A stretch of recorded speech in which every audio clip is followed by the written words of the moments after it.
एक है रक्तदान अर्थात ब्लड ट्रांसफ्यूजन। यह एक ऐसी विधि होती है जिसमें एक व्यक्ति से दूसरे व्यक्ति के परिसंचरण तंत्र में रक्त या रक्त आधारित उत्पादों जैसे प्लेटलेट्स होते हैं, प्लाज्मा होते हैं, इनको स्थानांतरित किया जाता है। आपने आजकल ये प्लाज्मा डोनेशन वाला हम लोग डेली सुनते हैं। सर्वप्रथम रक्तदान 15 जून 1667 को फ्रांस के चिकित्सक डॉक्टर जीन बैप्टिस्ट डेनिस द्वारा किया गया था। उन्होंने 15 वर्षीय एक बालक को भेड़ के रक्त का रक्तदान करवाया था। अब आप देखिए उस समय में भेड़ का रक्त चढ़ा था। हालांकि इसके 10 वर्ष पश्चात ही मानव में रक्तदान निषेध कर दिया गया था। रक्तदान की आवश्यकता, अब किसी व्यक्ति को इसकी जरूरत क्यों पड़ती है ब्लड ट्रांसफ्यूजन की?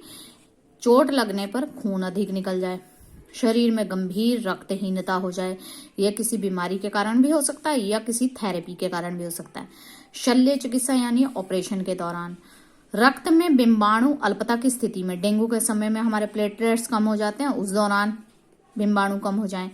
हीमोफीलिया के रोगियों में आपने सुना होगा कि कई व्यक्ति ऐसे होते हैं जिनको रोग होता है कि अगर उनके हल्का सा कहीं चोट लग जाए या कट लग जाए तो उनका खून निकलना शुरू हो जाता है, उसमें क्लॉटिंग नहीं होती, तो ऐसे रोगियों को खून चढ़ाना जरूरी होता है। दात्र कोशिका अरक्तता के रोगियों में, जिसमें हम कहते हैं सिकल सेल एनीमिया, जिनका ब्लड बहुत कम बनता है। अब ये प्रक्रिया है क्या, आखिर में प्रोसेस क्या है इसका? एक वैज्ञानिक प्रक्रिया है।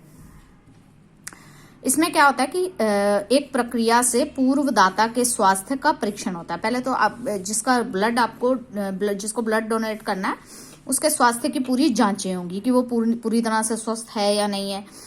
अब इस परीक्षण के पश्चात उपयुक्त क्षमता वाली प्रवेशनी के माध्यम से उसके कैलुला लगाया जाता है और विशेष प्रकार की निर्जमीकृत थक्का रोधी युक्त थैली में, अर्थात जिसके अंदर ब्लड जमे नहीं, उसमें सॉलिड अवस्था में नहीं जाए, उसका रक्त संग्रहित कर लिया जाता है। उसके बाद संग्रहित रक्त को प्रशीतित भंडारण में रखा जाता है ताकि रक्त के अंदर जीवाणु वृद्धि रोकी जा सके और कोशिकीय चयापचय को धीमा किया जाए। रक्त संग्रहित हो गया आपका प्रशीतित भंडारण में। इसमें फिर कई प्रकार की जांचें, अब हमने रक्त तो ले लिया, हमने पहले व्यक्ति के स्वास्थ्य की जांच की थी, अब हम रक्त की जांच करेंगे। उसके अंदर हम ये देखेंगे कि रक्त कौन से उसका है, ग्रुप का है, RH कारक क्या है, हेपेटाइटिस बी की बीमारी तो नहीं थी व्यक्ति को हेपेटाइटिस सी की बीमारी तो नहीं थी, या HIV आदि तो नहीं था। ये सब होने के बाद दाता को कुछ समय तक चिकित्सक की निगरानी में रखा जाता है ताकि उसके शरीर में अगर रक्तदान करने के बाद, खून देने के बाद अगर कुछ प्रतिक्रियाएं हो रही हैं तो उनका उपचार उसी समय हो जाए। ज्यादा वैसे इसमें कुछ नहीं होता, हल्के से चक्कर आते हैं जिसमें जूस पीने के बाद ठीक हो जाता है। और मनुष्य में रक्तदान करने के पश्चात, अर्थात अगर आप रक्तदान किसी को खून देते हैं, खून डोनेट करते हैं, तो 2-3 दिवस में ये बन जाता है वापस। औसतन 36 दिवस पश्चात रक्त कोशिकाएं परिसंचरण प्रणाली में फिर से प्रतिस्थापित हो जाती हैं। उसके बाद है आधान ट्रांसफ्यूजन। आधान से पहले मरीज के रक्त का दाता के रक्त से मिलान किया जाता है, अर्थात अब ब्लड ग्रुप, मान लो कि मेरा ब्लड ग्रुप O है तो मुझे किसका ब्लड चढ़ेगा, वो चीजें, ये सारी चीजें जांची जाती हैं। फिर इसके पश्चात रक्त को संपादित कर दिया जाता है। संग्रहित रक्त को आधान प्रक्रिया शुरू करने से 30 मिनट पूर्व भंडारण क्षेत्र से बाहर लाया जाता है। ऐसा नहीं है कि आपने 2 दिन पहले ही ब्लड बैंक से ब्लड ले लिया और आप 2 दिन के बाद चढ़ाओगे, वो नहीं चढ़ेगा। तो सिर्फ 30 मिनट का समय होता है। रक्त केवल अंतःशिरात्मक रूप में दिया जाता है, जो कि 4 घंटे तक चलने वाली लंबी प्रक्रिया होती है, और प्रवेशनी के माध्यम, वही कैनुला के माध्यम से दिया जाता है। रोगी में आधान संबंधित प्रतिक्रियाएं जैसे ज्वर है, अगर बुखार हो रहा है, ठंड लग रही है, उसको दर्द हो रहा है, साइनसिस की समस्या है, हृदय गति अनियमित हो गई है, इनको रोकने के लिए चिकित्सक अलग अलग प्रकार की औषधियां देता है। अब रक्तदान 2 प्रकार का होता है। रक्तदान जो होता है ना, एक समजात, एक समजीवी, जिसमें अन्य व्यक्तियों के संग्रहित रक्त का उपयोग होता है। समजीवी, जिसमें व्यक्ति का स्वयं का संग्रहित रक्त काम में लिया जा सकता है। दान किए हुए रक्त के घटकों को प्रसंस्करण द्वारा पृथक पृथक किया जाता है। प्रसंस्करण के पश्चात रक्त को लाल रक्त कोशिकाओं, प्लाज्मा और बिंबाणुओं में विभक्त कर प्रशीतित भंडारण में रखा जाता है, और मानव के अलावा पशुओं में भी रक्तदान किया जाता है। अब आप रक्तदान कर रहे हो, रक्तदान के दौरान सावधानियां क्या इस्तेमाल करनी है? पहला, दाता और रोगी के रक्त में ABO प्रतिजन का मिलान होना जरूरी होता है। दाता के रक्त में रोगकारक और हानिकारक तत्वों की ना होने की जांच करना, अर्थात उसे किसी प्रकार का कोई रोग तो नहीं है। फिर RH कारक जानना बहुत जरूरी है। संग्रहित रक्त का वांछित प्रक्रिया पूर्ण करने के पश्चात उसका अच्छे से प्रशिति भंडारण करना जरूरी है। और किसी भी स्थिति में संग्रहण रक्त को संदूषण से बचाना, अर्थात वह दूषित ना हो, इस बात का आपको ध्यान रखना जरूरी है। अभी हमने बात की थी रक्तदान के बारे में, अब हम बात कर रहे हैं अंगदान और देहदान के बारे में। और आज के समय में बहुत जरूरी है कि आप अंगदान करें या देहदान करें। जीवित या मृत व्यक्ति द्वारा किसी भी अन्य व्यक्ति को कोई उत्तक या अंग का दान करना अंगदान कहलाता है। अर्थात आप अपना कोई अंग अगर दान करते हैं मृत्यु के उपरांत, अर्थात ये फैसला तो देखो आपको मृत्यु से पहले लेना है, लेकिन अंग जो है वो मृत्यु उपरांत निकाला जाएगा। इसमें क्या होता है कि आप अपना आंखें डोनेट कर सकते हैं, किडनियां, अगर आप मान लो कई बार क्या होता है कि किसी के घर में किसी का एक्सीडेंट हो जाता है। अभी हमने पेपर्स में पढ़ते रहते हैं कि एक छोटे से बच्चे की डेथ हो गई थी, तो उसे ब्रेन डेड घोषित कर दिया था। ब्रेन डेड का मतलब होता है कि आपका हार्ट भी काम कर रहा है, आपके लंग्स भी काम कर रहे हैं, आपकी किडनीज भी काम कर रही है, सिर्फ काम क्या नहीं कर रहा, ब्रेन।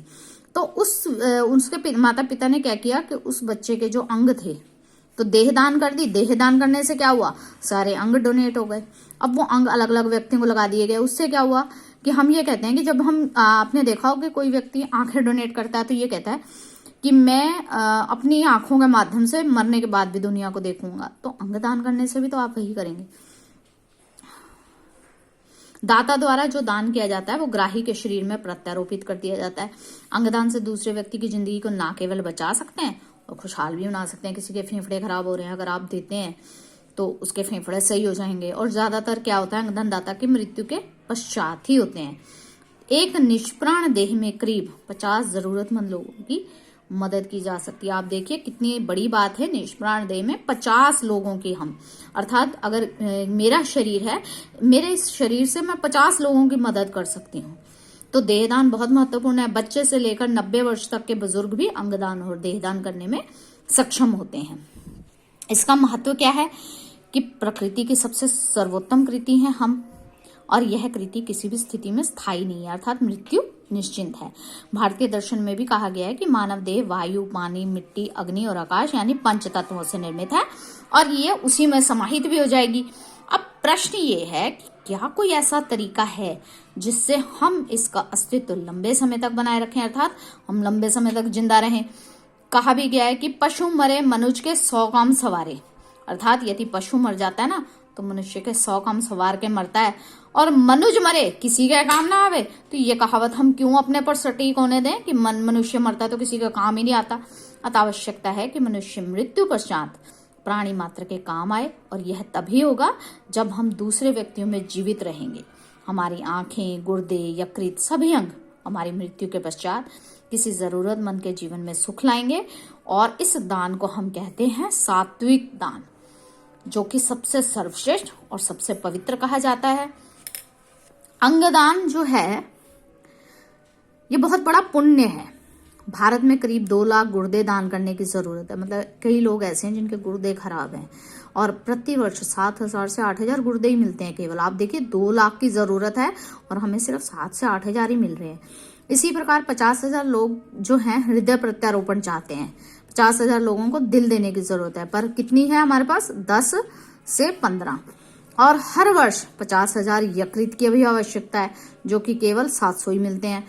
लगभग यही स्थिति सभी अंगों के साथ है। एक अनुमान के हिसाब से भारत में हर वर्ष करीब 5 लाख लोग अंग खराब होने के कारण और अंग प्रत्यारोपण ना होने के कारण मृत्यु को प्राप्त हो जाते हैं।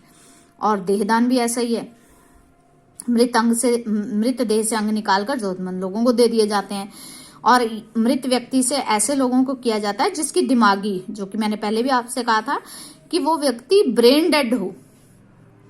ब्रेन डेड व्यक्ति के शरीर के सारे अंग काम में आ जाते हैं, तो दिमाग केवल कार्य करना बंद करता है और शरीर के सारे अंग कार्य करते रहते हैं।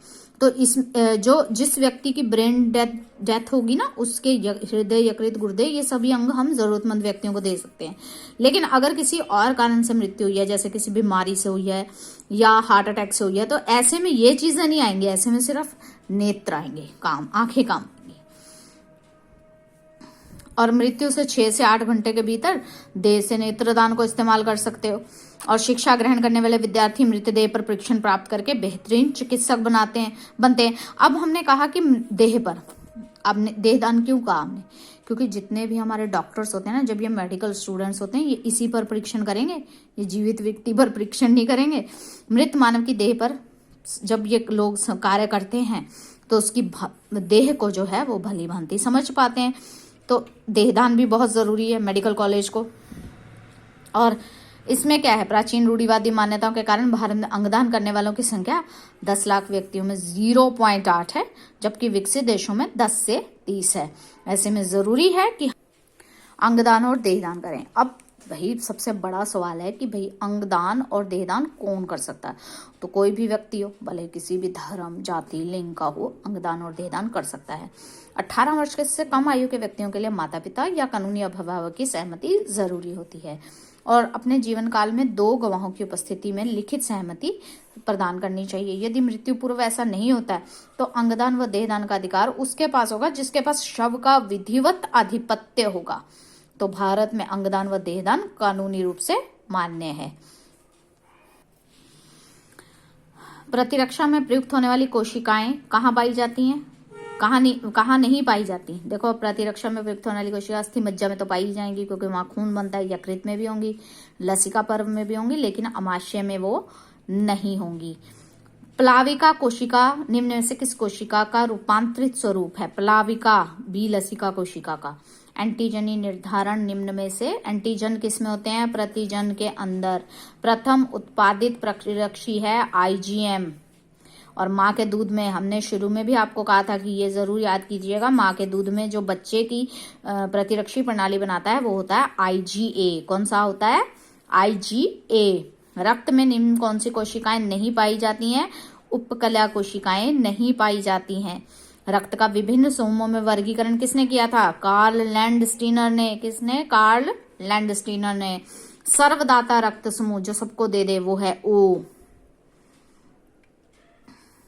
गर्भ रक्ताणु रोगता का प्रमुख कारण होता है RH बेजोड़ता। क्या है? RH बेजोड़ता। और समजीवी आधान में किसका उपयोग होता है? व्यक्ति के स्वयं के संग्रहित रक्त का। समजीवी आधान, इसके अंदर ही उसका अर्थ है व्यक्ति के स्वयं के संग्रहित रक्त का। रक्ताधान के दौरान बढ़ती जाने वाली असावधानियों में कौन सा रोग नहीं होता? मलेरिया नहीं होता है। कौन सा रक्त समूह विकल्पियों की समयुग्मजी अप्रभावी क्रिया का परिणाम होता है? ओ रुधिर वर्ग। कौन सा रुधिर वर्ग की आनुवंशिकता का अनुपयोग नहीं है? ख और ग दोनों, यानी कि ना तो मलेरिया का इलाज इसमें आएगा ना डेंगू का आएगा। भारत में अंगदान दिवस 13 अगस्त को मनाया जाता है। अंगदान करने वाले व्यक्तियों की संख्या क्या है?